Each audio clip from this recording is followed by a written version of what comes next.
In this demonstration, we're going to look at some things you can do to secure email as well as web browsing on an iPad. The web browser and email client on a mobile device, as with any computer, represents one of the most serious and most easily attacked vectors into the device. Just as you need to secure the web browser and email client on a Windows workstation, you need to secure them on mobile devices as well. Let's take a look at some of the things we can do. I'm currently using an iPad to do this demonstration.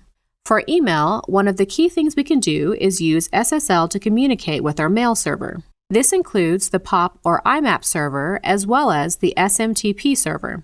Let's look at how we do that. We're going to go ahead and go into our settings. We're going to scroll up. We're going to go into Mail. Then we're going to go into Accounts, go into this Gmail account, and go into the account again. If you scroll down, there's an Advanced selection. Click on Advanced. You can see here that currently we are already using SSL to encrypt communications between the mail client on this mobile device and the mail server. For this to work, your mail server, both for POP, IMAP, and SMTP, must be configured to support SSL. If it doesn't, then turning this on won't accomplish anything. Remember that POP3 and IMAP and SMTP by default transmit data clear text, so using SSL greatly increases the security of your email communications. If you're using this mobile device to send email messages to someone else through your mail server and you're not using SSL, then any sensitive proprietary information in that email is going across the wire clear text and could be sniffed and read by almost anyone. Using SSL sets up an SSL tunnel between the email client and the mail server, allowing us to securely transmit our messages through that tunnel. This is already enabled here. In addition to securing your email account, you also need to secure the web browser on this mobile device. Because we're using an iPad, we're using Safari. Let's go out of our account. Let's go down to Safari Settings. We can do several things to increase the overall security of the web browser. First, let's go ahead and look at our autofill. Notice that Use Contact Info is on. To increase security, we're going to turn that off. In addition, Names and Passwords is also on. We're also going to turn that off. This option automatically fills out web forms using your contact info and passwords. We don't want to do that, so let's keep that off. Now we'll have to manually fill in our usernames and passwords in various web forms, and the browser won't remember that information. Autofill on a workstation that's in an office is a security challenge, and it's a bigger problem on a mobile device. If a lost device is not secured by auto-locking and it had names and passwords turned on, anyone could log into an account and have access to your accounts via the web browser. We want to make sure those options are turned off.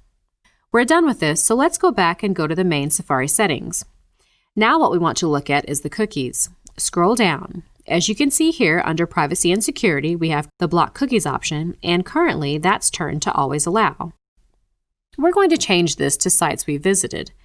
There are legitimate sites you do need cookies for, and changing it to sites you visited will make sure that it only saves or accepts cookies from those sites.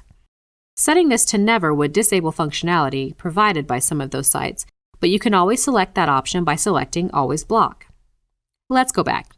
Now we need to enable Fraud Warning. This will warn us if we're visiting what the browser thinks is a potentially fraudulent website. Right now, we can see that it's turned off, so let's go ahead and turn that on. If we also scroll down and go to Advanced, we can see that JavaScript is currently on. This is one of those issues where you have to balance functionality and security, just like with cookies. Having JavaScript enabled makes the browser on this device more functional, but it also opens up security issues. The general advice is to disable JavaScript. Now, there will be sites that don't function properly. However, because it's commonly used in a lot of websites, it does increase the security of the device. We can turn it off if we want to, so let's go ahead and select to turn that off. The last thing we're going to do to secure Safari is to make sure that we're blocking pop-ups. We look right here and we can see Block Pop-ups is not currently on. So let's go ahead and turn that on. That'll stop any of those annoying pop-up windows that are so common on the internet right now. Also, it'll get rid of any of the annoying ads, and we prevent drive-by downloads from occurring as well.